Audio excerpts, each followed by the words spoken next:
Hi hello నమస్తే. నేను మీ Deepa Nidanakavi. Welcome to the studios. ఇవాళ మన స్టూడియోకి గెస్ట్గా Varudu Kaavali cinema director the lady don Lakshmi Soujanya garu వచ్చారు. వెల్కమ్ టు ద స్టూడియోస్ అండి. ఆరంభింపరు నీచ మానవులు విజ్ఞాయాస సంత్రస్తులై ఆరంభించి పరిత్యజింతురు విజ్ఞాయాత్తులై మధ్యములు ధీరుల్ విఘ్న నిహన్యమానులగుచు నృత్యున్నతోత్సాహులై ప్రారంధార్థములుజ్జగింపరు సుమి ప్రజ్ఞానిధులు కావునన్. అంటే కార్యసాధకుడు అనే వాళ్ళు ఎవరైనా సరే వాళ్ళు ఖచ్చితంగా నేను అనుకున్నది సాధించాలి అనే ఖచ్చితంగా ప్రయత్నాలన్నీ చేస్తూ ఉంటారనమాట. ఎప్పుడు వచ్చామన్నది కాదన్నయ్య, బుల్లెట్ దిగిందా లేదా అన్నట్టు 15 సంవత్సరాల తన జీవితంలో, సినీ జీవితంలో ఎన్నో ఒడిదుడుకులను ఎదుర్కొని మనందరి ముందు the great sensational lady tiger, lady dynamic director వరుడు కావాలి అనే ఒక ఫీల్ గుడ్ మూవీతో మన ముందుకు వచ్చిన లక్ష్మీ సౌజన్య గారు ఇవాళ మన స్టూడియోలో ఉన్నారు. సౌజన్య గారు, మీరు ఇప్పటివరకు 15 సంవత్సరాలు, ఒక దశాబ్దంన్నర వరకు చాలా కష్టపడి సినిమాని ఒక ప్రాణంగా పెట్టుకొని చాలా ఓపికగా నేను ఇది అనుకున్నాను, ఖచ్చితంగా నేను ఇది చేయాలి అన్న ఉద్దేశంతో వరుడు కావాలి అనే ఒక సినిమాని తీయడం జరిగింది. సో దాని ముందు మీరు ఎన్నో ప్రయత్నాలు చేశారు, ఎన్నో ఒడిదొడుకులను ఎదుర్కొన్నారు. ఫైనల్లీ మీ బుల్లెట్ దిగింది, అందరికీ అది నచ్చింది. సో దీపావళిలో ఇట్లా పటాసులు పేలినట్లుగా ఫుల్ ఫాస్ట్గా వచ్చేసారు. మరి బ్రేక్ ఎందుకు పడిందండి? ఆఫ్టర్ వరుడు కావాలి 3 సంవత్సరాలు అవుతుంది దాదాపుగా. బ్రేక్ ఏం పడలేదు. దాని తర్వాత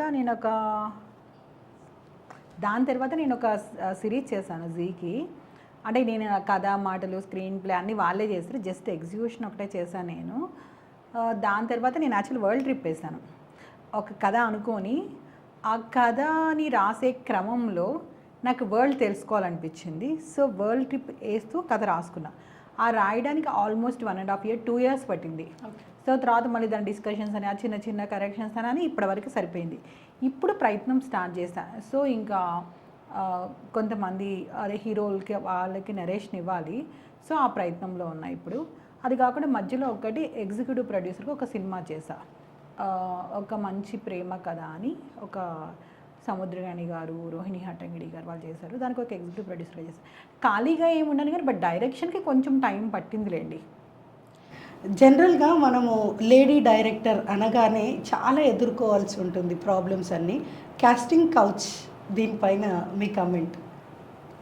కాస్టింగ్ కౌచ్ అంటే కరెక్ట్ మీనింగ్ చెప్పండి. కాస్టింగ్ కౌచ్ అంటే కాస్టింగ్ కౌచ్ అనేది ప్రతి చోట ఉంది అని అంటున్నారు. అంటే నాట్ ఓన్లీ సినిమా ఇండస్ట్రీ, ప్రతి ఫీల్డ్లో అమ్మాయిలు తమ సినిమాకి తగ్గట్టుగా పెట్టారు కదా కాస్టింగ్ కౌచ్ అని. జనరల్గా అయితే అన్ని చోట్ల అమ్మాయిల్ని అదే ఏమంటారు, హెరాస్ చేయడం అని చెప్పకూడదు, ఎక్స్ప్లాయిటేషన్ అలాంటిది అన్ని చోట్ల ఉంటుంది.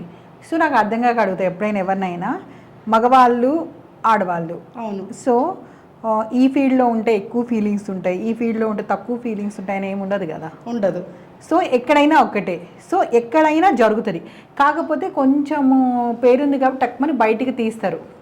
సో దీంట్లో పక్కాగా జరుగుతుంది, ఫేస్ చేసిన వాళ్ళు చెప్తున్నారు. సో నేను ఎవరిని రైట్ రాంగ్ అని నేను చెప్పను, ఎందుకంటే నేను ఫేస్ చేయలేదు కాబట్టి. నేను హ్యాపీ, ఎందుకంటే నేను అసలు విలేజ్ నుంచి వచ్చా, నేను టీనేజ్లో వచ్చా, అయినా నేను ఎప్పుడు ప్రాబ్లం ఫేస్ చేయలేదు. మేబీ టెక్నీషియన్ అవ్వడం వల్ల అయ్యి ఉండొచ్చు, లేదా అంత అందమైన అమ్మాయి కాకపోవడం వల్ల కూడా అయ్యి ఉండొచ్చు. అంతే. బాగున్నారండి, అర్థమైన. అంటే నేను అంటాను రీజన్స్ ఏదైనా అయ్యి ఉండొచ్చు, బట్ నేనైతే ఫేస్ చేయలేదు. నేను అనుకుంటుంది ఏంటంటే మీరు చాలా ధైర్య సాహసాలతో ఉన్నారు కాబట్టి అమ్మో ఈ అమ్మాయి దగ్గరికి వస్తే మాత్రం అయిపోతుంది మన పని అని కొంచెం దూరంగా ఉండి ఉండొచ్చు. అట్లా ఏం లేదు. ట్రై చెయ్యాలి అనుకున్న వాళ్ళు అవతల, ఇప్పుడు ఒక ఫీల్డ్ ఉంది, ఇది చాలా మేల్ డామినేటెడ్ ఫీల్డ్ అంటారు, నాకేం తెలీదు, ప్రయత్నం చేయాలనుకుంటే వచ్చాను కదా. అలాగే అబ్బాయిలు కూడా ఒక అమ్మాయిని ప్రయత్నం చేయాలి అనుకుంటే ఆ అమ్మాయి ఎలాంటిది అన్నది మ్యాటర్ కాదు, వాళ్ళు చేయాలనుకుంటే ట్రై చేస్తారు.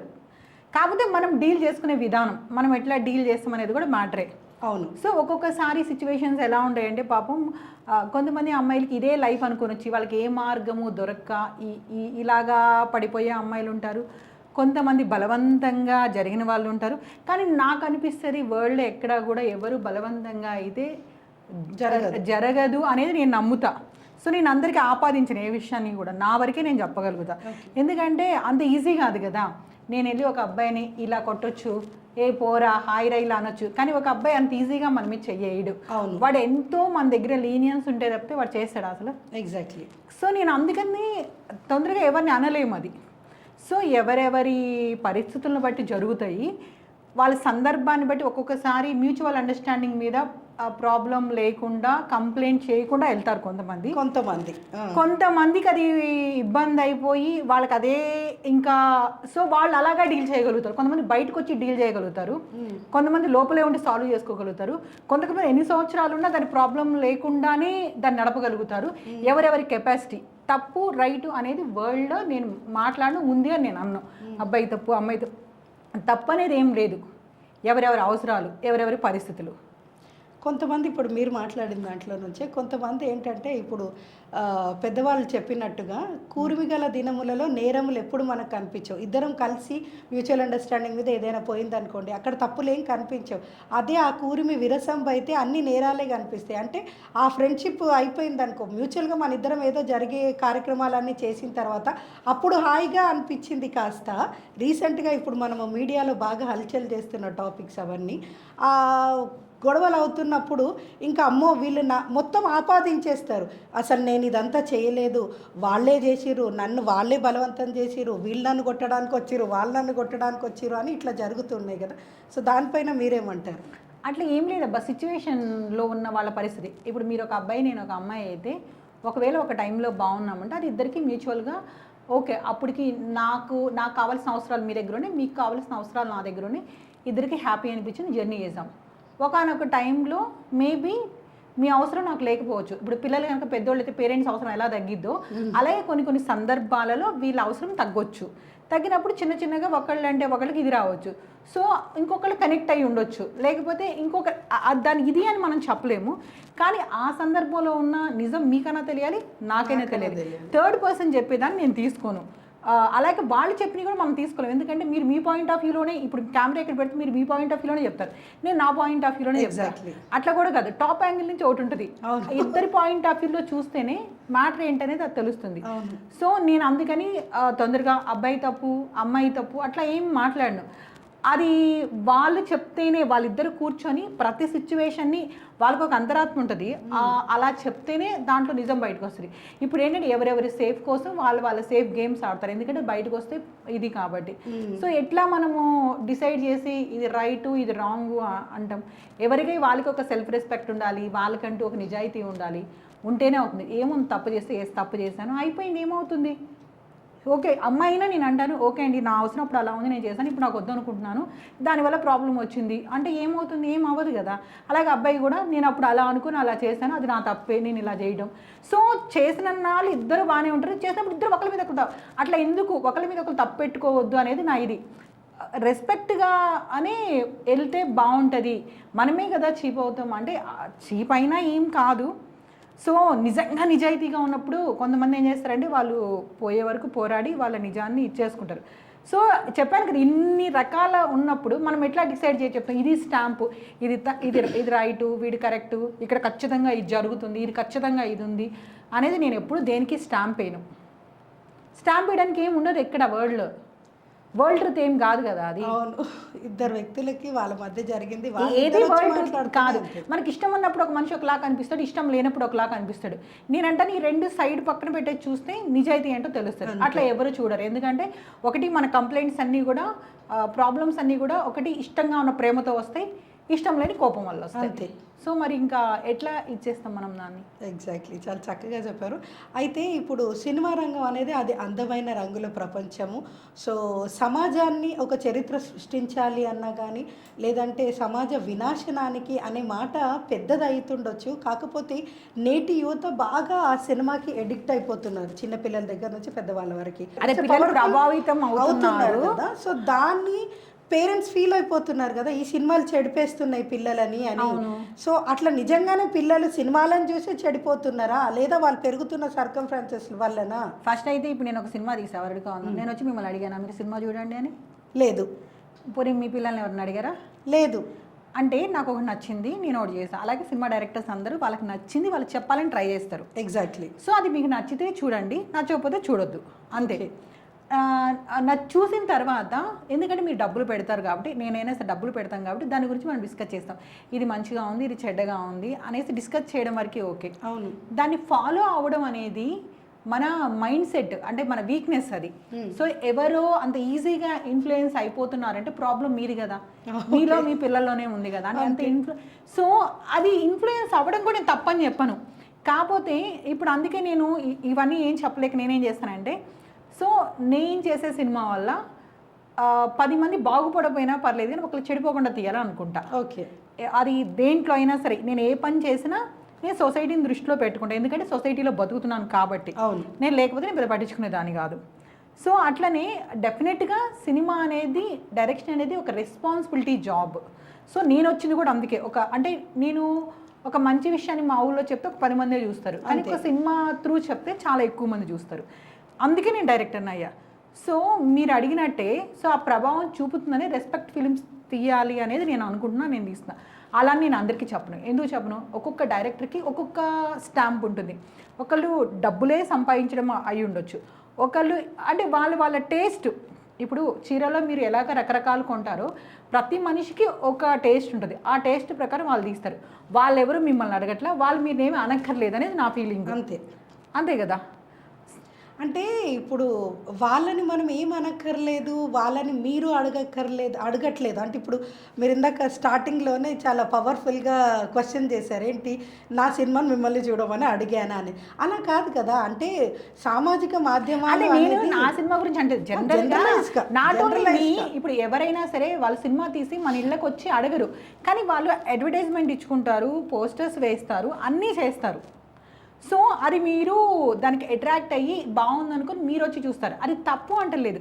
సో మీ ఇష్టంగా మీరు వచ్చినప్పుడు ఎదుటి వాళ్ళని బ్లేమ్ చేయొద్దు అంటాను.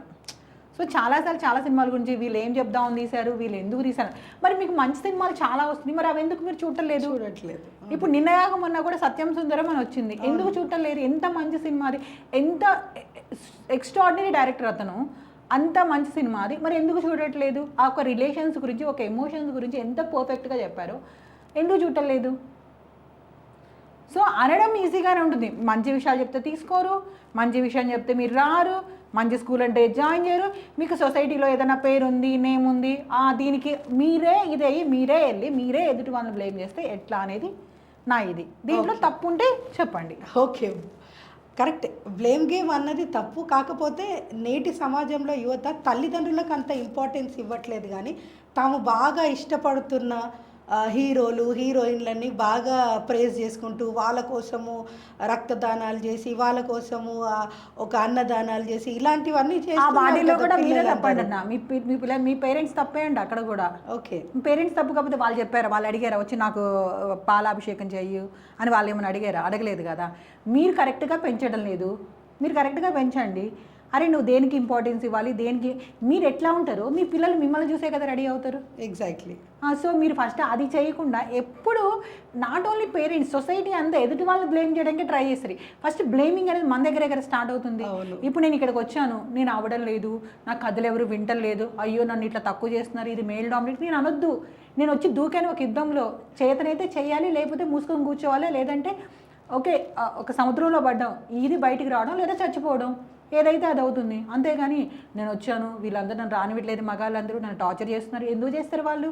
నీకు పోరాడు, నువ్వు కూడా వాళ్ళతో పాటు సమానం అనుకునే కదా వచ్చావు. సమానం అనుకున్నావా, లేకపోతే నువ్వు వేరే సాధిద్దాం అనుకున్నావా, అంతే కదా వచ్చావు. వచ్చినప్పుడు నువ్వు కూడా స్ట్రాంగ్గానే చెయ్యి, బ్లేమ్ చేయొద్దు. అసలు ఎప్పుడు ఎవరు వాళ్ళకి ఇలా పాలాభిషేకాలు చేస్తున్నారంటే, అరే నాయనా నువ్వు జీవితంలో ఇట్లా కాదురా, నువ్వు చేయాల్సిందని చెప్పి వాళ్ళకి మీరు అర్థమయ్యే. మీకు టైం ఉండదు, మీరిద్దరు జాబ్ చేస్తారు, మీ పిల్లల్నేమో డే కేర్లో వేస్తారు, వాడు ఏం నేర్చుకుంటాడు? అదే నేర్చుకుంటాడు. మరి అట్లనే ఉంటుంది. మరి మీరు ఎట్లా అంటారు బయట వాళ్ళని? కరెక్టే.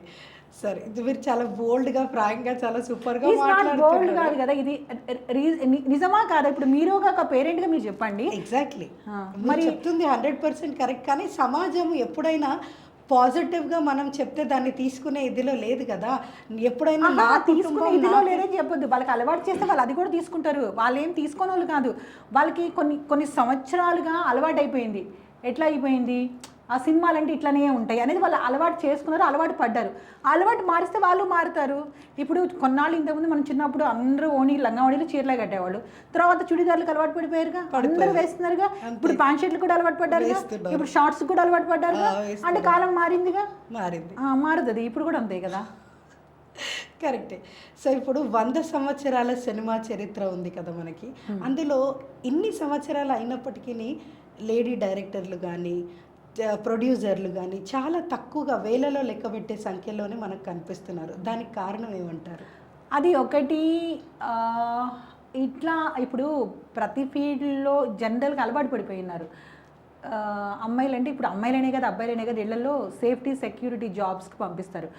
ఇంజనీర్స్, డాక్టర్స్, గవర్నమెంట్ జాబ్స్ అవి అలవాటు అయ్యాయి, అవే బాగుంటాయని అవి పిల్లలకు కూడా అలవాటు అయిపోయి ఆ ఇదిలోనే బతుకుతున్నారు.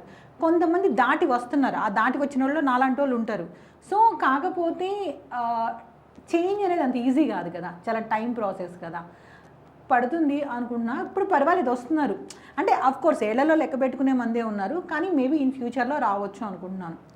ఇది ఒక ప్రొఫెషన్గా తీసుకుంటే అవుతుంది, ఇది ఒక వేరేలాగా చూడకుండా ఇది కూడా ఒక ప్రొఫెషన్ అనేది అర్థమైతే ఆటోమేటిక్గా వచ్చేస్తారు, వస్తున్నారు కూడా. ఇంకా బయటికి అవ్వలేదులే, వస్తున్నారు.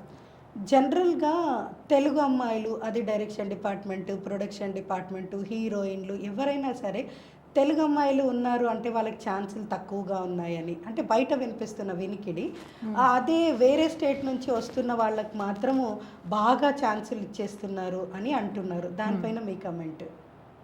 మనకు ఒక సాఫ్ట్వేర్ ఏదో ఒక ఆఫీస్ ఉందనుకున్నాం, మనం జాబ్స్ ఎవరికి ఇస్తాం? రీజన్స్ చెప్పని వాళ్ళకి ఇచ్చేస్తాం అంతే. ఇప్పుడు మన వాళ్ళు నేను ఈ టైంకి వెళ్ళాలి, నేను ఈ డ్రెస్లే వేసుకుంటాను, నేను ఇంతవరకే చేస్తాను అని అన్నిటికీ రిస్ట్రిక్షన్స్ పెడితే వాళ్ళు ఎలా ఇస్తారు? ఒక హీరోయిన్ అంటే అట్స్ ఎ బిజినెస్ కదా.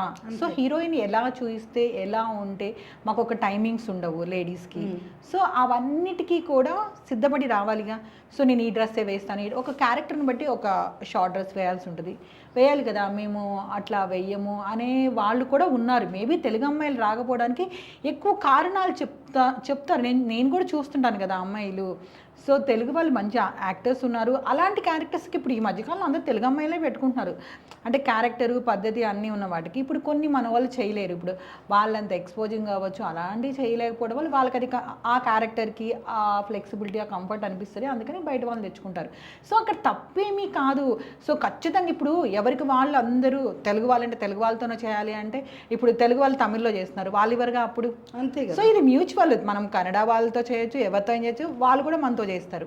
మనం మనకే గీసుకుంటే సో ఇంకా వేరే వాళ్ళ దగ్గర కూడా మనం వెళ్ళలేం కదా.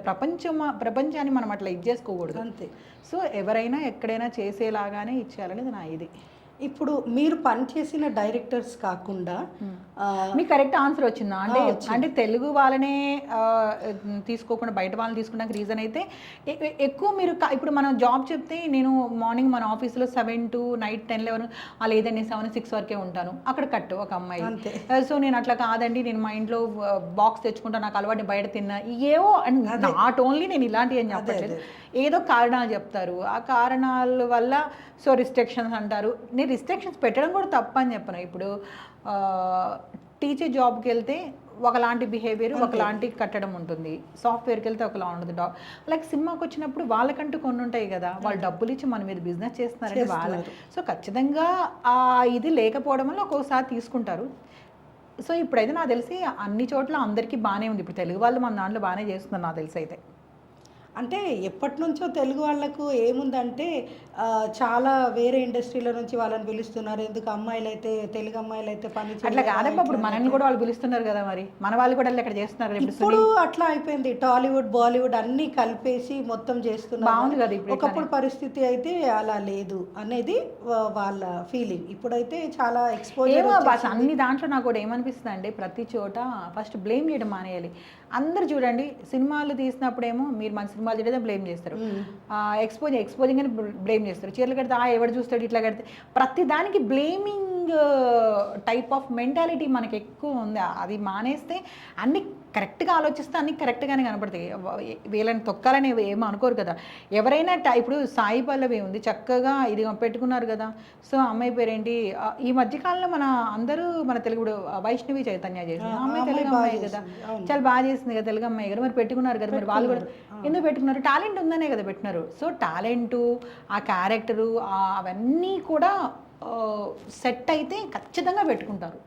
అంటే మీరు ఇందాక అన్నట్టుగా ఒక ప్రొఫెషన్ని మనం ఎన్నుకుంటున్నాము అంటే మనసా వాచ కర్మన ఇంకా అది నేను చేసేసేయాలి అని అనుకున్నప్పుడే అందులోకి దిగాలి. అంతే ఎగ్జాక్ట్లీ. దాన్ని వెనకాలకు వచ్చి రిస్ట్రిక్షన్స్ పెట్టుకుంటే మనం ఎట్లా చేస్తాం ఏ పనికైనా? ఇప్పుడు నావీలో చేరాలి అనుకుంటారు, ఏదో నాకు కొన్నే వచ్చు కొన్ని రావండి, దానికి ఏం కావాలో అవన్నీ మనం నేర్చుకొని వెళ్ళాలి. కానీ సగం వచ్చు సగం రాదు అంటే ఎలా పెట్టుకుంటారు ఎవరైనా? అయితే చిన్నప్పటి నుంచి మీరు పెరిగిన వాతావరణం కావచ్చు, మీకు చిన్నప్పుడే ఒక జిజ్ఞాస కలిగింది, ఒక బలమైన కోరిక మీకు నాటుకుంది. ఏంటంటే నేను రాజకీయ రంగంలోకైనా రావాలి, లేకపోతే సినిమా ఇండస్ట్రీకైనా రావాలి, లేకపోతే ఏదో ఒక ప్రొఫెషన్ స్పోర్ట్స్, లేకపోతే ఏదో ఒక ప్రొఫెషన్ సౌజన్య లక్ష్మిని గుర్తించాలి, అంటే ప్రపంచానికి నేను తెలియాలి అనే కసితో మీరు వచ్చారు. ఎందుకు మీకు అలాంటి కసి పుట్టింది?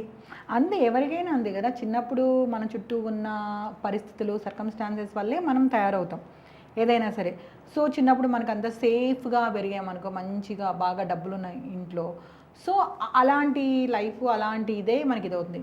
మనం ఎక్కడన్నా కొంచెం అణగదొక్కబడి ఉన్నామనుకో, పైకి లేవాలి అనిపిస్తుంది, అంతే కదా. అలాంటి సిచ్యువేషన్స్ నాకు ఎదురైన వాటిలో నాకు అనిపించింది ఏంటంటే, మనము అనేది ఒక ఐడెంటిటీ, మనం అంటే ఒక ప్రూవ్ చేసుకోవాలి నాకు చిన్న అని అనిపించింది. సో నాకున్న పరిస్థితుల వల్ల నేను అట్లనే చేసుకోవాలనుకున్నాను, చేసుకున్నా.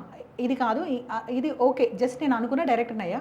కానీ నేను ఒక మంచి కమర్షియల్గా, అంటే అబ్బాయిలతో పోటీ అలా చెప్పను, కానీ సినిమా అంటేనే బిజినెస్ కాబట్టి నా సినిమాకు కూడా బాగా రావాలి. ఒక భారీ బడ్జెట్ సినిమా మీరు ఆడవాళ్ళు తీయలేరు కాకుండా మీరు తీసి అంటే భారీ బడ్జెట్ అని కూడా కాదు, మనం 20 కోట్లు పెట్టి 50 కోట్లు సంపాదించడం అనేది ఉంటే డెఫినెట్గా సినిమా ఇండస్ట్రీ బాగుంటుంది, మనకి వస్తాయి. అలాగా చేయాలి. అలాగే ఒక మంచి కమర్షియల్ అంటే ఏంటి, అందరూ చూసే సినిమా చేయటం. సో అలాగే చేయాలి అనుకుంటున్నా. ఖచ్చితంగా అలాంటి సినిమా ఒకటి రావాలి మీ దగ్గర నుంచి. చేస్తా, ఖచ్చితంగా చేస్తా. వరుడు కావాలి అనేది ఫీల్ గుడ్ మూవీ, చాలా హ్యాపీగా అందరు కుటుంబం అంతా కూర్చొని చూశారు. అయితే ఒకప్పుడు నిజంగా ఒకప్పుడు సినిమాలు మనం చిన్నగా ఉన్నప్పుడు అవి చూస్తే ఓ గుండమ్మ కథ కానీ, లేకపోతే అన్ని కుటుంబ కథా చిత్రాలు ఎక్కువగా వచ్చాయి అప్పట్లో కూడా లవ్ స్టోరీస్ లేవా అంటే ఉన్నాయి లవ్ స్టోరీస్. కానీ ఫీల్ గుడ్ మూవీ ఆ లవ్లో కూడా ఫీల్ గుడ్ చూపించారు కదా. మరి మీరు ఇప్పుడు మనం ట్రెండ్ మార్చిస్తే అన్నీ మారుతాయి అని అంటున్నారు కదా, మీరు ఏమైనా ఈ గ్యాప్ని ఎలా మీరు ఫిల్ చేయొచ్చు అంటున్నారు? పాత సినిమాలకి కొత్త సినిమాలకి మధ్య వారధి ఏదైతే బాగుంటుంది అంటారు? అంటే మళ్ళీ అదే రావాలి అంటే అదే ఆల్రెడీ ఒకసారి చూసేసాం కదా, మళ్ళీ అదే ఎందుకు? ఇప్పుడు మీ ఇంట్లో మీకు 4 పట్టు చీరలు అయినా అనుకో, ఈసారి ఫ్యాన్సీ కొనుక్కుంటారు, అట్లనే కొనుక్కోరు కదా. మళ్ళీ అవే అనిపించదు కదా. ఒకవేళ మీకు అన్ని రోజు ఫంక్షన్లు ఏమి అనుకో, అప్పుడు ఎక్కువ పట్టు చీరలే కొంటారు. అవును, ఫంక్షన్లు కాకుండా మీరు ఆఫీస్కి వెళ్ళారనుకో, ఆఫీస్ వేరు కొంటారు. అట్లనే ఆ రోజుల్లో ఆ టైంకి ఆ మైండ్ సెట్కి అలాంటి సినిమాలు ఓకే, ఇప్పుడున్న జనాలకి ఈ మైండ్ సెట్కి ఇలాంటివి ఓకే. వారదనేం లేదబ్బా, అప్పుడైనా ఇప్పుడైనా జెన్యున్గా అటెంప్ట్ చేస్తే, ఇప్పుడు యానిమల్ సినిమా ఉంది, జెన్యున్ అటెంప్ట్ అది చాలామందికి నచ్చకపోవచ్చు, కానీ అతను ఒక సినిమా చెప్పాలనుకుంటున్నాడు, ఏంటి, ఫాదర్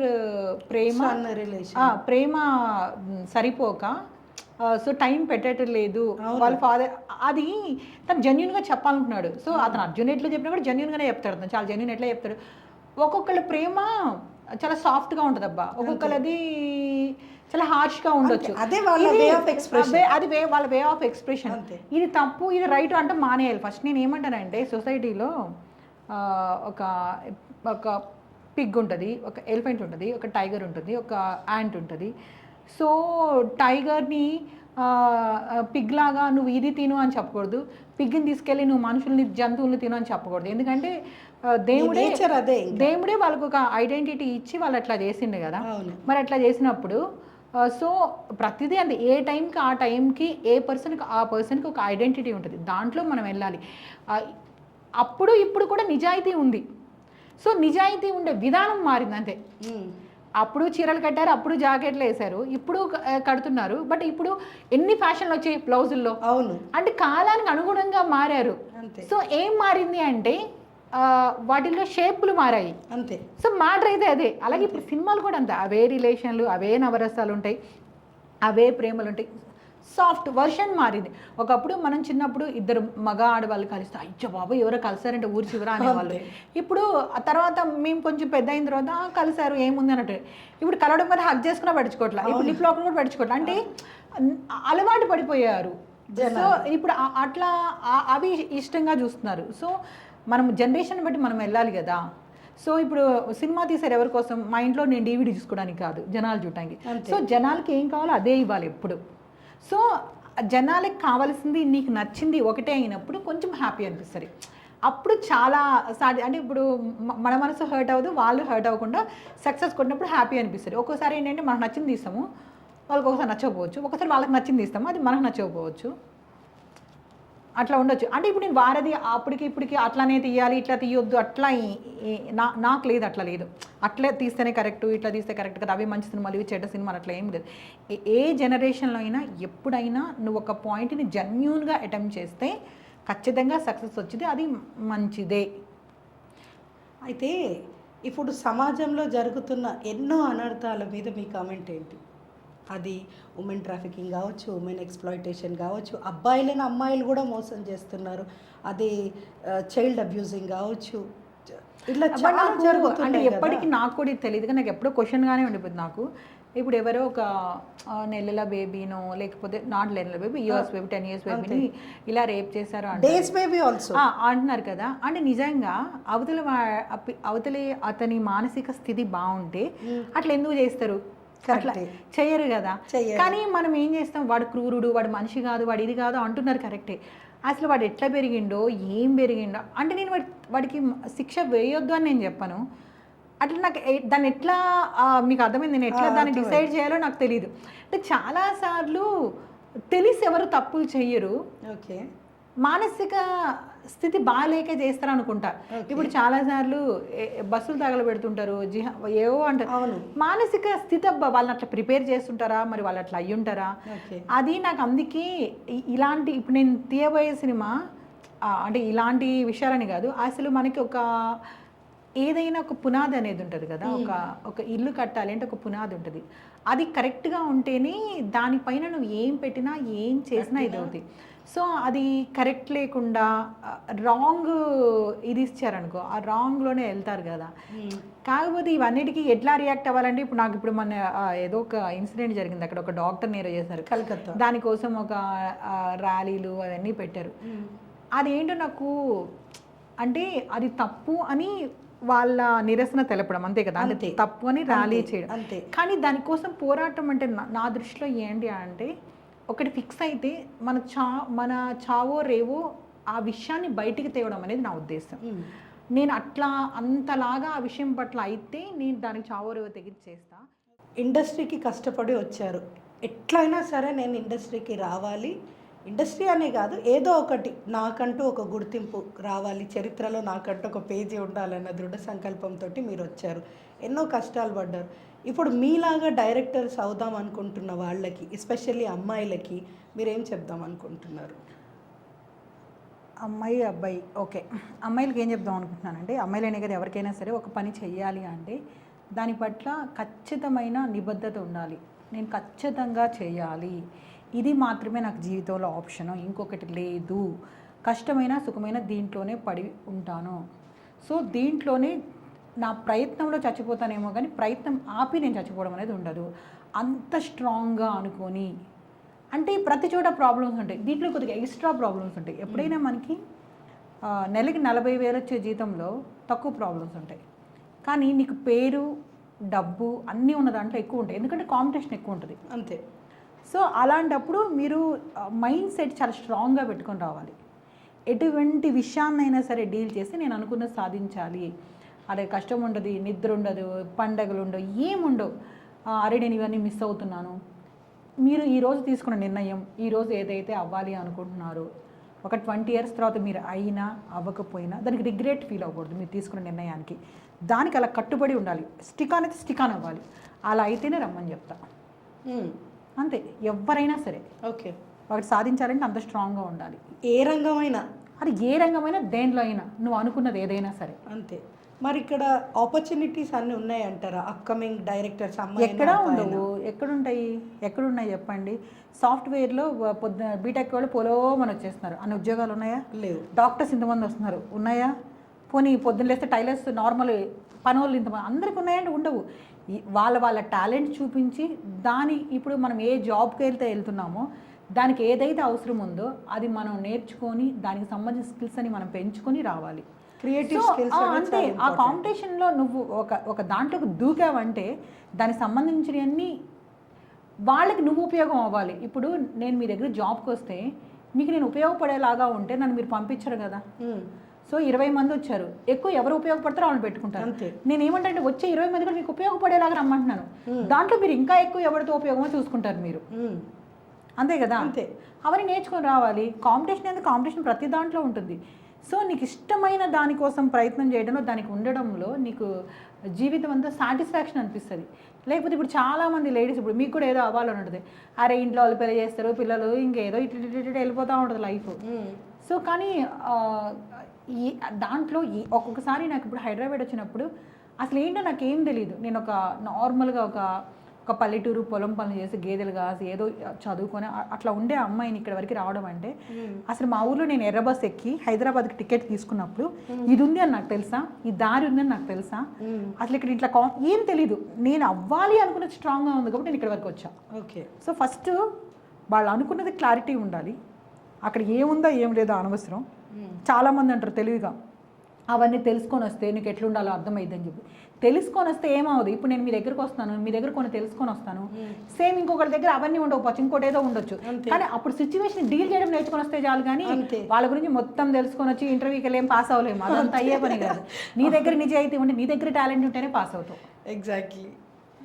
ఇప్పుడు చాలామంది అండి అంటే సమాజంలో అంటే మీరు అడిగిన దానికి అదే నేను చెప్పింది ఏంటంటే మీరు ఆపర్చునిటీస్ ఉన్నా ఉండకపోయినా నువ్వు స్ట్రాంగ్గా అనుకుంటే ఆపర్చునిటీస్ ఎన్ని ఉన్నాయి ఎన్ని లేవు అనేది మ్యాటరే కాదు.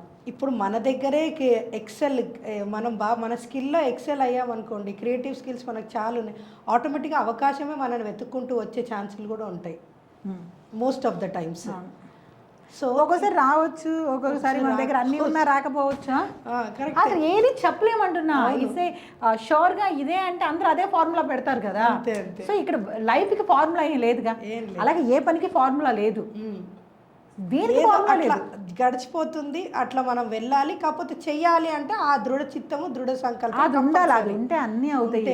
ఇది ఉంటేనే అవుతుంది, ఇట్లా చేస్తే అవుతుంది అంటే అందరూ అట్లనే నేర్చుకొని వస్తారు కదా. అంతే, అందరు పొలోమని అటే ఉంటారు కదా. వస్తారు, కరెక్టే.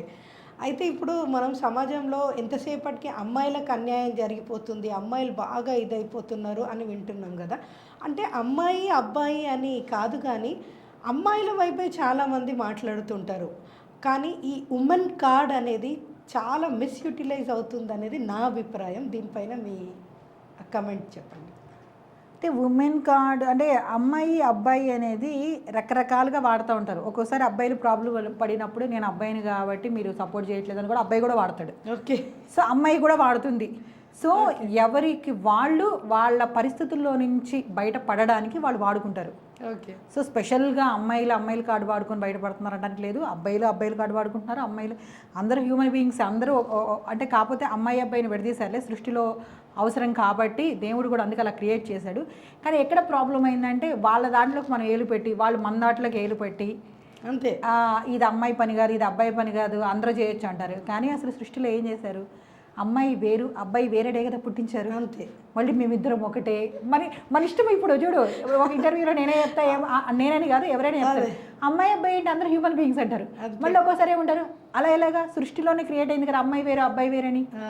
అంటే మనము మన సందర్భానికి ఏది అవసరమో మనం దేని ద్వారా మనం లబ్ధి పొందుతామో అంటే ఉపయోగం అవుతుందో దాన్ని బట్టి వాడుతూ ఉంటారు. సో ఇక్కడ ఉంటారు, వాళ్ళు ఉంటారు, వీళ్ళు ఉంటారు. ఓకే. సో మీకు కావాల్సింది ఏంటి? ఇంకా వాళ్ళు ఉంటారు, వీళ్ళు ఉంటారు. కానీ నిజంగా అమ్మాయిలకు అన్ని అన్యాయాలు జరుగుతున్నాయా లేదా అంటే మళ్ళీ మీరు అన్నట్టుగానే ఇద్దరు వచ్చి కూర్చొని చెప్తే తప్ప కాదమ్మా, దానికి జరుగుతున్నాయి మరి, solution అబ్బాయిలు కూడా జరగదు. జరుగుతున్నాయి పాపం, అబ్బాయిలు కూడా జరుగుతున్నాయిగా. అది అది చాలా కామెడీగా చూస్తారు. అబ్బాయిలు ఎవరైనా వెళ్ళి కంప్లైంట్ ఇస్తే పాపం వాడిని కామెడీగా చూస్తారు. వాడి హ్యూమర్ బీయింగే మరి అట్లా అనుకుంటే. Of course. మరి అతను హ్యూమన్ బీయింగే కదా, మరి ఎందుకు వాడు అంటే వెంటనే అందరు సమాజానికి వెంటనే అయ్యో అమ్మాయికి అన్యాయం జరిగిపోయిందంటే వాడిని వాడిని ఏదో అలవాటు చేసేయాలి. చేసిన వాడిని అమ్మాయిని కానీ పాపం సాఫ్ట్, అబ్బాయి అంటే ఇట్లా మనము అలవాటు పడి ఉన్నాం దానికి. అంతే అంతే కదా. అంతే. ఒకవేళ కనుక లాస్ట్ జనరేషన్ నుంచి అమ్మాయిలు అంటే ఇది, అబ్బాయిలు అంటే ఇది ఇట్లా మాట్లాడుంటే అట్లనే అలవాటు అయ్యేవాళ్ళు. అంతే. మనం సొసైటీకి ఎట్లా అలవాటు చేస్తే అట్లా తయారవుతారు. ఏది ఎక్కువ బెనిఫిట్ ఉందో దాన్ని యూజ్ చేసుకుంటారు. ఇప్పుడు ఎందుకు సాఫ్ట్వేర్ నుంచి డబ్బులు బాగా వస్తాయి. ఇప్పుడు అమ్మాయి లేదు అబ్బాయి లేదు అందరూ సాఫ్ట్వేర్, అందరూ బీటెక్లు చదువుతున్నారు. అవును. మరి అమ్మాయిలు వేరేగా చదువుకోవచ్చు, అట్లా కాదు. ఫైనల్గా డబ్బులు సంపాదించాలి. అట్లనే ఇక్కడ అమ్మాయి నేను అమ్మాయి కార్డు వాడితే బయటకు వస్తానంటే అది వాడుకుంటుంది. అబ్బాయిలు నేను ఈ కార్డు వాడితే వాడు అట్లా వాడుకుంటాడు. ఇప్పుడు ఎవరు తప్పని చెప్తాం? అందుకే నేను చెప్తా, ఎవరికి వాళ్ళకి సెల్ఫ్ రెస్పెక్ట్ ఉండి ఎవరికి వాళ్ళకి ఒక క్యారెక్టర్ ఉంటే ఆల్మోస్ట్ ఇన్ని జరగం అనేది నా అభిప్రాయం. అంతే అంతే కదా. క్యారెక్టర్ ఉందనుకో, ఇప్పుడు నేనే ఉన్నాను లేకపోతే మీరే ఉన్నాను, మీరు ఒక అబ్బాయి నేను ఒక అమ్మాయి, నేను మిమ్మల్ని లవ్ చేస్తాను, మన ఇద్దరు కొన్నాళ్ళు బాగున్నాం, తర్వాత మనకు నచ్చలేదు, ఆ రోజు నేను చేంజ్ చేస్తాను. వీడు లేదు నన్ను ఇప్పటివరకు బాగానే చూసిండు, ఇప్పుడు నాకు మీతో ఉండాలని ఉంటే వీడే నన్ను అన్యాయం చేశాడంట, నాకు ఉండాలని లేదు, నేను వీడి హెరాస్మెంట్ భరించి నేను వెళ్ళిపోతానని చెప్తా. అంతే. మీరేం చెప్తారు? ఆ అమ్మాయి బాగానే ఉంది, ఇప్పుడు మీకు ఎవరో ఒక అమ్మాయి వచ్చింది, మీరేం చెప్తారు? ఈ అమ్మాయి కరెక్ట్ అనిపించలేదు, అసలు అమ్మాయిలు ఇట్లా ఉంటారా అంటారు. ఒకవేళ అంతే కదా, ఆ సందర్భాన్ని బట్టి సిచ్యువేషన్ని ఇద్దరు వాడుకుంటున్నాం కదా. అంతే. కానీ మీకు నాకు సెల్ఫ్ రెస్పెక్ట్ ఉందనుకో, ఓకే మన ఇద్దరం హ్యాపీగా ఇన్నాళ్ళు అనుకుని ఉన్నాం, ఇప్పుడు నీకు ఇష్టం రావట్లే, నేను బలవంతం చేయడం తప్పు, నేను చేయను, ఓకే మనం విడిపోదాం అని చెప్పుకొని మర్యాదగా వెళ్తే హాయిగా ఉంటుంది. హాయిగా ఉంటుంది. కానీ అట్లా సమాజంలో ఉండరు. జరగట్లేదు. ఎందుకు జరగటం లేదు అంటే అక్కడ ఒకరిని చెడ్డోడు చేయడానికి మనం ఫిక్స్ అవుతున్నాం బ్లేమ్ చేయడానికి. ఎందుకు బ్లేమ్ చేయాలి? రెస్పెక్ట్గా కలిసావు, రెస్పెక్ట్గా విడిపో. ఇంకా బయటికి వస్తున్నామంటే ఎవరొకరు చెడ్డ చేసి రాక్కర్లేదు. అంతే. ఇప్పుడు నీకు నచ్చలేదు చెప్పు, నేను నా అభిప్రాయాలుగా సరిపోయిద్దని నేను ఈ అబ్బాయిని ఇప్పటివరకు నేను ట్రై చేశాను, ఇప్పుడు నా అభిప్రాయాలు సరిపోవట్లేదు, నేను వెళ్ళిపోతాను. వ్యక్తిత్వం అనేది చాలా చాలా ఇంపార్టెంట్. అవునా కదా. ఇప్పుడు మ్యూచువల్ రెస్పెక్ట్ తోటి విడిపోయి మ్యూచువల్ కన్సెంట్ డైవోర్స్ అంటున్నారు చూడు, ఆ టైప్లో ఉంటే బాగుంటుంది. నాట్ ఓన్లీ డివోర్స్ అబ్బా, ఏ పనిలో అయినా సరే నేను చెప్పేది ఏంటంటే, ఇప్పుడు నాకు నచ్చట్లేదు, ఇప్పుడు నేను ఈ ఛానల్లో ఇంటర్వ్యూకి వచ్చాను, నాకు ఇంకోసారి పిలిచారు, నేను రాను అనగానే ఆమె ఫస్ట్ ఇంటర్వ్యూలో నాకు తెలుసు ఆమె ఇట్లాంటి ఆమె అట్లాంటి ఆమె అని మీరు అంటారు. అవును అంటారు. నేనేమంటాను, నాకు అప్పుడు చేసిన విధానం నచ్చింది, ఆ ఆఫీస్ నచ్చింది, నేను వచ్చాను చేశాను, ఇప్పుడు నాకు నచ్చట్లేదు, నేను రావట్లేదు. అంతే. ఇంత క్లారిటీగా చెప్తే మీకు ఉంటుంది, సో నన్ను మీరు బ్లేమ్ చేయక్కర్లేదు. అంతే. సో ఏ పనిలో అయినా క్లారిటీగా ఉంటే అసలు బ్లేమ్ చేయాల్సిన అవసరం, కానీ బయటకు వచ్చి మీ రెస్పెక్ట్ పోగొట్టుకొని ఎదుటి వాళ్ళ రెస్పెక్ట్ పోగొట్టుకొని సొసైటీలో రెస్పెక్ట్, అసలు ఏముంది ఎవరికైనా రెస్పెక్ట్? ఎందుకట్లా? అసలు నిజంగా జీవితంలో ఏ తప్పు లేకుండా ఏ అన్యాయం మనం ఏమీ ఇప్పుడు ఎట్లా చెప్పాలంటే, మనం వరి పొలం వేస్తాం కదా, అన్ని అంటే మన పని మనం చేసుకుంటాం. నేను ఒక రైతుని, నేను ఒక పొలం పని చేసుకుంటున్నా, రేపు నేను కోత కోయాలి, నా వడ్లు ఇంటికి వస్తాయి, నైట్ ఫుల్గా వర్షము తుఫాను పడింది, నేను మంచి అమ్మాయిని, నేను పద్ధతిగా ఉన్నా, మరి దేవుడికి కనికరం లేదా అని మాట్లాడితే ఎట్లుంటుంది? తప్పు కదా. అది న్యాచురల్గా జరిగే చర్య. అది కొన్ని అట్లా జరుగుతాయి. దాన్ని మనం ఏం చేయాలంటే, మన తప్పు లేకుండా జరిగిందని మనకు క్లారిటీ ఉంది. అవును. సో అది మన టైం అనుకోవాలా, ఇంకోటి అనుకోవాలి, దాన్ని ఎట్లా హ్యాండిల్ చేయాలి నెక్స్ట్. ఓపిక ఉంటే మళ్ళీ పొలం వేస్తావు, మళ్ళీ హ్యాండిల్ చేస్తావు. అంతే. ఓపిక లేదనుకో ఆ దేవుడిని తిట్టుకుంటే అట్లానే చచ్చిపోతావు. అంతే. అంతే కదా. మనుషుల విషయంలో కూడా అంతే. వాడు నిజంగా మనం రోడ్డు మీద పోతుంటే రేప్ చేస్తున్నానుకో, ఒరే నాయన రానాయన అని చెప్పేసి ఏం చేయలేము మనం. ఇప్పుడు బయటకు వచ్చి రేప్ చేసిన కేసు పెడితే నా ముఖం చూపించరు, ఆడి ముఖం చూపించరు, విషయం మాత్రం జరుగుతూ ఉంటుంది. మా ఊర్లో మాత్రం అందరికీ నేను తెలిసిపోతా. అంతే కదా. కానీ దాని బదులు ఓకేనయ్యా, నేనైతే ఒకటే చెప్తా, వచ్చేసి ఇది జరిగింది, వీడు ఇట్లా చేసిండు, నీకు ఎందుకురా ఇట్లా, వాడిని కూర్చోబెట్టి కౌన్సిలింగ్ ఏదో చేయండి. వాడిని చంపితే కూడా ఏమి రాదు, ఏం చేస్తాం చెప్పు, చంపేం చేయాలి వాడిని?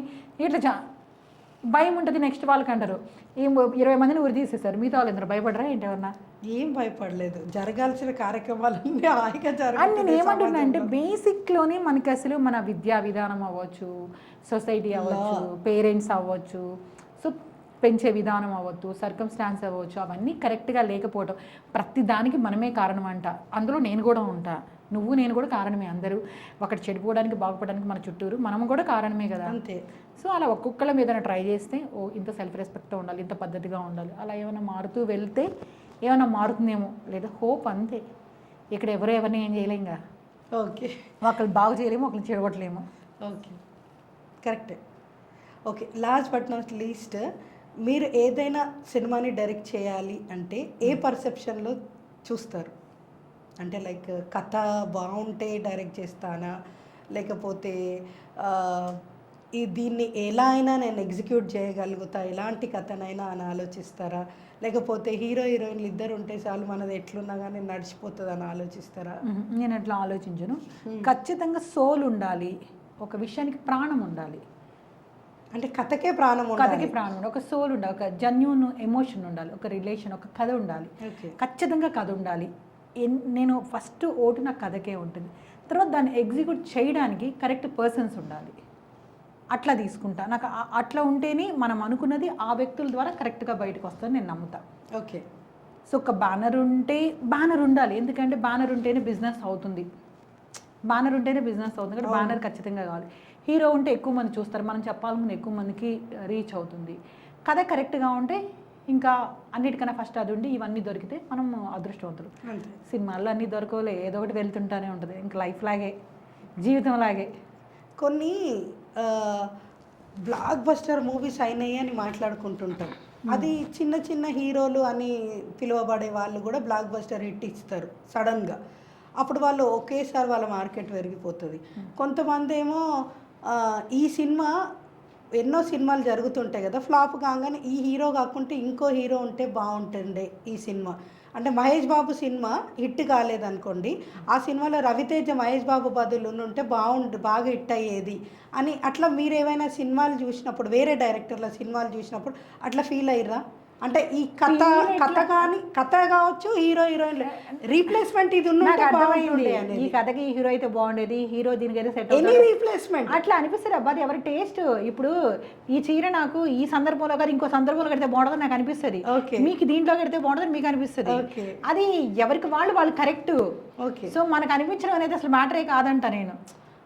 మ్యాటర్ కాదు, మన పర్సెప్షన్. ఇప్పుడు ఆ డైరెక్టర్ అట్లా పర్సెప్షన్ అట్లా అనిపిస్తుంది కానీ నేను పెద్దగా దాన్ని ఎప్పుడు దాన్ని ఇట్లా ఇచ్చేయండి నేను. ఎందుకంటే ఓకే. సినిమా అనేది టేస్ట్ అసలు. ఓకే. అంతే కదా, సినిమా అనేది టేస్ట్. ఇప్పుడు మణిరత్నం గారికి ఆది సినిమా తీయడం రాదంటే వస్తుంది, కానీ అతనికి అలాంటి ఫైట్స్ అవి ఇష్టం ఉండదు అంతే. ఇష్టం ఉండదు. ఇప్పుడు అదే వినాయక్ గారికో లేకపోతే ఇంకొక బోయపాటి బోయపాటి గారికో మొత్తం. ఇలా pure love story Sekhar Kammula లాగా చేయబుద్ది కదంటే చేయబుద్ది అయింది, వాళ్ళకి ఇష్టమే అది, కానీ వాళ్ళ జానర్ కాదు, వాళ్ళ ఇంట్రెస్ట్లు అవి కాదు. ఓకే. ఇష్టం ఉండడం వేరు. ఇప్పుడు నాకు చీరాలంటే ఇష్టం, కానీ చీరలు నేను కట్టుకొని క్యారీ చేయడం నాకు ఇష్టం ఉండదు. నేను కట్టుకోవాలంటే ప్యాంట్ షర్టే ప్రిఫర్ చేస్తా, ఎవరికన్నా అంటే చీర సైజ్ చేస్తా. ఓకే. నీకు అర్థమవుతుందా? నేను చేయాలనుకున్నప్పుడు నాకు కొన్ని ఓకే, ఓకే. అట్లా అట్లా ఏమో అది అట్లా అనిపించింది మీకు. సరే, లాస్ట్లీ ఒక చిన్న ర్యాపిడ్ ఫైర్ అనుకుంటున్నా. ఏంటంటే మీ నాన్న రెస్పెక్ట్, సెల్ఫ్ రెస్పెక్ట్. ఓకే. మా నాన్నగారు నాకు నేర్పింది ఒకటి, సెల్ఫ్ రెస్పెక్ట్తో బలకాలి, మనుషులను వాడకూడదు. బ్యాంక్లో డబ్బులు ఎలా అయిపోతాయో మనుషులు వాడితే మనుషులు అలా అయిపోతారు. ఓకే. నీకు ఎక్కువ మంది మనుషులు ఉంటారు, నువ్వు ఎక్కువ వాడొద్దు. ఇప్పుడు సొసైటీ అంతా నువ్వు వాడవు కాబట్టి నువ్వు బాగుపడలేదు అంటారు. సో వాళ్ళ వాడకం వల్ల నేను బాగుపడాలని అనుకోవట్లా, నా వల్లే నేను బాగుపడాలనుకుంటున్నాను. ఓకే. అమ్మ. మా నాన్నంటే ఇదంతా గుర్తొస్తుంది నాకు. అంత రెస్పెక్ట్గా పెంచాడు, ఒక అబ్బాయిలాగా పెంచాడు. అమ్మ. మా అమ్మ ఇంకా స్ట్రాంగ్. మా నాన్న ఎంతో, మా అమ్మ అంతే స్ట్రాంగ్. ఎంత స్ట్రాంగ్గా పెంచింది అంటే ఎటువంటి సిచ్యువేషన్ అయినా హ్యాండిల్ చేసేలాగా. పెళ్ళి అనేది జీవితం కాదు, జీవితం అనేది నీకు నచ్చినట్టుగా జీవించడం అనేది నేర్పింది. అందుకే నేను ఇప్పటివరకు పెళ్ళి చేసుకొని అలాంటివి కూడా ఏం లేవు. అసలు మా అమ్మ చెప్పాలంటే అసలు చాలా, అంటే మా అమ్మ నేను చెప్పను కానీ అందరికీ అలాంటి వాళ్ళు ఉండాలనిపిస్తుంది. మన ఇష్టాలకు గౌరవించి ఉండడం. పెళ్ళి చేసుకొని అంటే ఓకే, పెళ్ళే జీవితం కాదు, నువ్వు బతకాలనుకుంటే చాలా రెస్పెక్ట్గా నీకు నచ్చినట్టుగా నీకు నువ్వు ఆన్సర్ చేసుకునే విధంగా బతుకు అని చెప్పింది మా అమ్మ. చందమామ సినిమా నాకు బాగా ఇష్టమైన సినిమా, చాలా సెన్సిబుల్ డిజైన్ సినిమా. నాకు డైరెక్టర్ అంటే కూడా చాలా ఇష్టం. In what way? ఏ వేలో అయినా. అంటే నేను ఆయన దగ్గరే నేర్చుకున్నా, నేను సార్ దగ్గరే పుట్టి పెరిగినట్టు నాకు కృష్ణవంశీ గారి దగ్గర. అంటే నేను అక్కడికి వచ్చినప్పుడు కొంచెం మంది ధైర్యస్తురాలని కాదు. ఒక సిచ్యువేషన్లో ఏదో ప్రాబ్లం వచ్చినప్పుడు నేను ఏడిస్తే, నువ్వు ఏడిస్తే సెట్లో ఉండొద్దు, నువ్వు ఈరోజు ఒకళ్ళని హ్యాండిల్ చేయలేక ఏడిస్తే రేపు నువ్వు 300 మంది 400 మంది హ్యాండిల్ చేయాలి, ఎలా హ్యాండిల్ చేస్తామని అడిగారు. ఆ రోజు తర్వాత నేను ఏడుపు మర్చిపోయాను. సో అది నా జీవితానికి బాగా ఉపయోగపడిన విషయం అది. సో నాకున్న ఎంతమంది డైరెక్టర్లతో వర్క్ చేసినా నాకు బాగా నచ్చే డైరెక్టర్. ట్యాంక్ బండ్ ఒకసారి నాకు బాగా కష్టం వచ్చినప్పుడు నేను అంటే ఇంకా చచ్చిపోవాలనిపించింది. ఏంటి అసలు గమ్యం తెలియట్లేదు, ఇండస్ట్రీకి వచ్చాము ఎవరు లేరు ఇక్కడ, అసలు ఎట్లా మనం బతుకుతాము అని చచ్చిపోవాలనిపించినప్పుడు కనిపించిన ప్లేస్ నాకు అది. అప్పుడు అందరికి అందాలకు కనిపించుంటుంది, నాకు అప్పుడు ఆ టైంకి అది కనిపించి అక్కడికి వెళ్ళా. డైరెక్టర్ తేజ చాలా క్లారిటీగా ఉంటాడు, తనకి ఏం కావాలో అది క్లారిటీగా ఉంటాడు. మీ ఫేస్లో బాగా స్మైల్ చూడాలనుకుంటున్నాను, ఇంకా బ్రైట్గా ఈ పేరు చెప్పగానే అని అనుకుంటున్నాను. ప్రొడ్యూసర్ చిన్నబాబు గారు, మీ ప్రొడ్యూసర్ చిన్నబాబు గారు. చిన్నబాబు గారు ఒక్క పాయింట్లో చెప్పాలంటే ఆయన నుంచి చాలా నేర్చుకోవచ్చు. తక్కువ మాట్లాడతారు, ఎక్కువ ప్రేమిస్తారు. ఒక మాట ఇస్తే మాట మీద నిలబడే వ్యక్తి చిన్నబాబు గారు. నేను ఆయన్ని కాకుండా ఎవరిని చూడలేదు అంత బాగా. సో అలాంటి వ్యక్తిని నాకు పరిచయం చేసింది కోటగిరి వెంకటేశ్వరరావు గారు, ఒక ఎడిటర్ అన్నమాట, పెద్ద ఎడిటర్, బాహుబలి గారు చేశారు. ఆయన త్రూ నాకు ఆయన అంటే చాలా కృతజ్ఞత, ఎందుకంటే ఆయన వల్లే నాకు చిన్నబాబు సార్ తెలుసారు కాబట్టి నాకు అలా చాలా కృతజ్ఞత. చిన్నబాబు గారంటే నేను ఎప్పటికీ రుణపడి ఉండే వ్యక్తి, ఎందుకంటే అంత ఈజీ కాదు ఒక అమ్మాయిని నమ్మి అంత బాగా అంటే అలాగా సినిమా తీయించడం కానీ, ఇచ్చిన మాట ప్రకారం అంటే ఫస్ట్ ఏ మాట అయితే ఇచ్చారో నేను సినిమా చేసి రిలీజ్ అయ్యే వరకు కూడా అదే మాట మీద ఉండి నన్ను అంతే ఇదిగా చూసి జాగ్రత్తగా ఇచ్చేస్తారు. ఎప్పటికీ రుణపడి ఉంటా. లైఫ్లో నా వల్ల బాగా బిజినెస్ అవుతుంది, నా వల్ల డబ్బులు బాగా వస్తున్నాయి అన్నప్పుడు నేను ఫస్ట్ ఏం చేసినా ఏమి ఇచ్చినా సార్కే ఇవ్వగలుగుతా, చిన్నబాబు సార్కి. ఎప్పటికీ నేను గుర్తుంచుకునే వ్యక్తి, రుణపడే వ్యక్తి. నాగశౌర్య నిజంగా నా ఓన్ బ్రదర్ లాగా. తను కూడా నేను ఎప్పటికీ గుర్తుంచుకునే వ్యక్తి, ఎందుకంటే ఎంతోమంది ఆ లేడీ డైరెక్టర్ అనుకున్న సమయంలో ఇచ్చిన మాట ప్రకారం తను కూడా నిలబడి ఇచ్చేసాడు. ఓన్ బ్రదర్ లాగా నేనే అంత బాగా ఎవరిని చూడలే. ఎంతో ఇష్టంగా అసలు ఎంత సపోర్ట్ చేశారండి సినిమాకి, చాలా బాగా సపోర్ట్ చేశాడు. తను కూడా నాకు లైఫ్లో వన్ ఆఫ్ ద అంటే అసలు మర్చిపోలేని వ్యక్తుల్లో చిన్నబాబు గారు, నాగశౌర్య, కోటగిరి వెంకటేశ్వరరావు గారు, వీళ్ళందరూ నేను ఎప్పటికీ మర్చిపోలేని వ్యక్తులు. జీవితాంతం మీరు కృతజ్ఞులుగా ఉంటాను. వీళ్ళ ముగ్గురికి నేను కృతజ్ఞతగా ఉండి తీరాలి అంతే, ఇంక దానికి ఇంకోటి లేదంటే వాళ్ళ ముగ్గురు నాకు చాలా ఇంపార్టెంట్ వ్యక్తులు. ప్రేమ పెళ్ళి వాళ్ళిద్దరూ కూడా, చిన్నబాబు గారు, నాగేశ్వరి ఇద్దరు కూడా కోటగిరి వెంకటేశ్వరరావు గారి త్రూనే వెళ్ళి కలిశాను. ఓకే. ప్రేమ పెళ్ళి చెప్పండి. అదే ప్రేమ పెళ్ళి అంటే ఏంటో చెప్తాను, నేను చెప్తాను ప్రేమ పెళ్ళి ఏంటో. మీ ఉద్దేశంలో ప్రేమ అంటే ఏంటి, అలాగే పెళ్ళి ఆ రెండు మీకు నచ్చనివి, మీకు దాకా ప్రేమ పెళ్ళి అనేది ఏం లేదు నాకు. It's not love marriage, love is different, marriage is అదే నన్ను లైఫ్లో నాకు ప్రేమ పెళ్ళి అవన్నీ నాకు అసలు అంటే ప్రేమ అనేది అన్నిటి మీద ఉంటుంది కాబట్టి నాకు అన్నిటికంటే ఎక్కువ సినిమా మీద ఉంది కాబట్టి మేబీ సినిమాతో ఎక్కువ ట్రావెల్ చేస్తాను. నా జీవితం ఎక్కువ ఎవరితో ట్రావెల్ చేశాను నేను? సినిమా మీదే ప్రేమ. పెళ్లి చేసుకుంటే ఏం చేస్తాం? సినిమానైతే చేసుకో కాదు పెళ్లి చేసుకుంటే ఏం చేస్తాం? వాళ్ళతో ఉంటాం అంతే, వాళ్ళ నుంచి వచ్చే పిల్లలతో ఉంటాం అంతే. అలాగే నేను నా పెళ్ళి అంటే ఏంటి, నేను సినిమాతోనే ఉంటున్నా, సినిమా నుంచి వచ్చాయి, ఇప్పుడు ఎగ్జిక్యూటివ్ ప్రొడ్యూసర్గా చేస్తున్నా, ఇలాగ సినిమా ఆ సంబంధంలోనే ఉన్నా. ఇంకా ప్రేమలో పెళ్ళిళ్ళు అన్నీ కూడా నాకు సినిమాతోనే, కెమెరా లైట్స్ యాక్షన్ అంటే అలా నాకు వాటితోనే ముడిపడింది. ఏమో నాకు అదేంటి ఇష్టం, మేబీ నాకు తెలియకుండా వచ్చాను కానీ ఇంత ప్రపంచం ఉందని నాకు తెలియదు వచ్చేటప్పుడు. నేను చెప్పాను కదా మా ఊరు ఎర్రబస్సు ఎక్కినప్పుడు ఇవన్నీ ఉన్నాయని నాకు తెలియదు, కానీ వచ్చిన తర్వాత నాకు వీటితోనే అనుబంధం ఏర్పడిపోయింది. మా స్టూడియోకి వచ్చి మీ అమూల్యమైన అభిప్రాయాలన్నీ మాకు షేర్ చేసుకున్నారు. చాలా హ్యాపీగా అనిపించింది మీ ఇంటర్వ్యూ.